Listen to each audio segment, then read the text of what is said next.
प्रभूच वाट दाखवी, स्वतः मला तो चालवी. सुचे मना जय हा विचार, तै वाटे समाधान फार. प्रभू येशू ख्रिस्ताच्या सर्वश्रेष्ठ नावात आपणास अभिवादन. पवित्र शास्त्र बायबलमधून मत्तई वर्तमानाच्या अध्याय 15 व वचन 10 आणि 11 मध्ये आम्ही असे वाचतो. तेव्हा त्याने लोकसमुदायाला आपल्याकडे बोलावून म्हटले, ऐका व समजून घ्या. जे तोंडात जाते ते माणसाला विटाळवीत नाही, तर जे तोंडातून निघते ते माणसाला विटाळविते.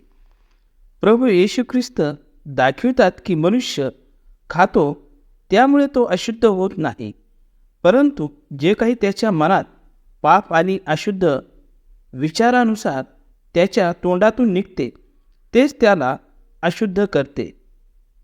त्या कारणामुळे तो देवाच्या क्रोधाचा पात्र ठरतो.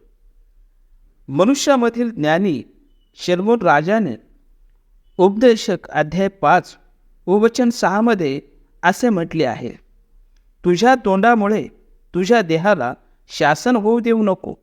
मी चुकून बोललो असे दिव्यदूतासमोर म्हणू नको.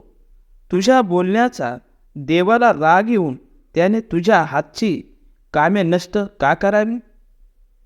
पाप मनुष्याचे विचार, राहणीमान, बोलणे, कार्य आणि जीवनाला प्रभावित करते, ज्याचा दंड देवाच्या द्वारे नरकदंड ठरविला गेला आहे.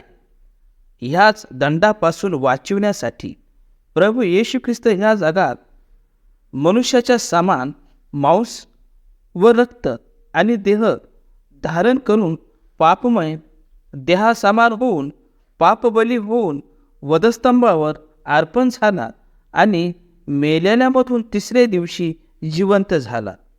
यासाठी जो कोणी प्रभू येशू ख्रिस्तावर विश्वास ठेवील त्याला तारण मिळावे आणि मन आणि विचारांनी शुद्ध व्हावे. आपण पण असे करावे. देवाजवळ तुमच्यासाठी आमची हीच प्रार्थना आहे. तो चालवितो